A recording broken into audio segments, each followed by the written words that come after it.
Le sol est la couche de la croûte terrestre qui est malléable et sur laquelle les végétaux poussent. C'est grâce au sol que la vie est possible sur Terre, qu'on peut se nourrir de plantes et que certains animaux trouvent refuge. Le sol retient également l'eau de pluie et sert de pilier pour nos habitations. On retrouve 4 constituants principaux dans le sol, qui dépendent en grande partie de leur taille.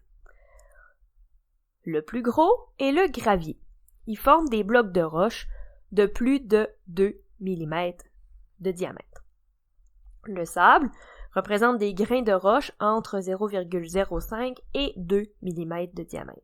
Le limon, lui, plus fin, est entre 0,002 mm et 0,05 mm.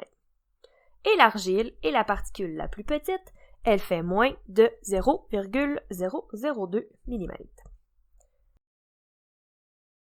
Lorsqu'on étudie le sol, en plus de regarder ses composantes, on va également s'intéresser aux caractéristiques qu'il présente.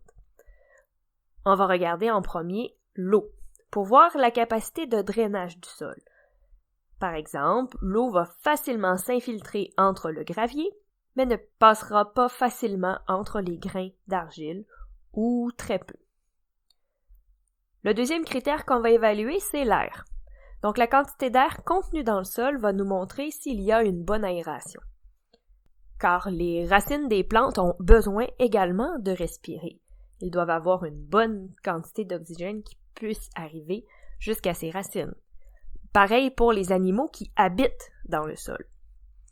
Donc le gravier laisse facilement circuler l'air, alors que le limon, lui, forme un sol qui est plutôt compact et qui n'accumule pas une grande quantité d'air.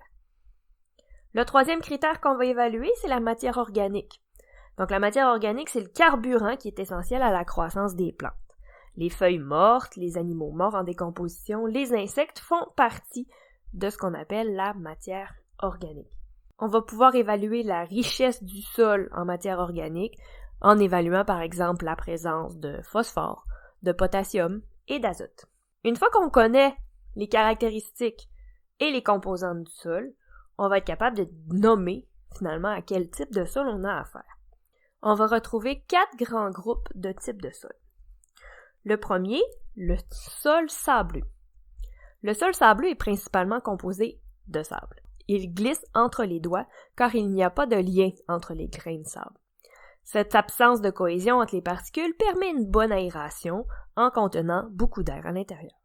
Ces espaces entre les grains laissent rapidement l'eau passer, ce qui fait qu'il n'y a pas beaucoup de rétention d'eau dans un sol sableux. C'est un sol très sensible à l'érosion par le vent et par l'eau. Puisque les particules ne collent pas les unes avec les autres, elles vont facilement être emportées par ces deux agents d'érosion. Le sol sableux ne permet pas la croissance de tous les végétaux, car il ne retient pas beaucoup d'eau. Les asperges, la pomme de terre et le cactus vont pousser très bien sur un sol sableux parce qu'ils n'ont pas justement besoin de beaucoup d'eau. Deuxième type de sol, le sol limoneux. Le sol limoneux contient principalement du limon. Les particules étant très fines, il ne permet pas d'accumuler beaucoup d'air à l'intérieur. La couche en surface s'agglomère facilement pour former un bloc qui est très sec, ce qui va limiter beaucoup l'infiltration de l'eau à l'intérieur. Ce sol est très sensible à l'érosion de l'eau, surtout dans les pentes. Il convient à la culture du maïs, du blé et des betteraves, entre autres. Le sol argileux.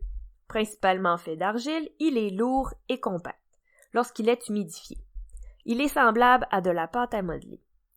Il y a très peu d'espace entre les particules, ce qui laisse peu de place pour l'air et l'eau dans ce sol compacté. Il est sensible à l'érosion du vent et de l'eau. Il est légèrement basique. Il retient bien l'eau et les éléments nutritifs, ce qui fait qu'il est très fertile, mais il est important de contrôler la quantité d'eau dans ce type de sol qui est souvent trop présent.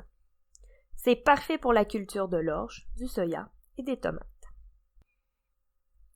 Le sol humifère contient un mélange de différents composants du sol avec une forte concentration de matière organique.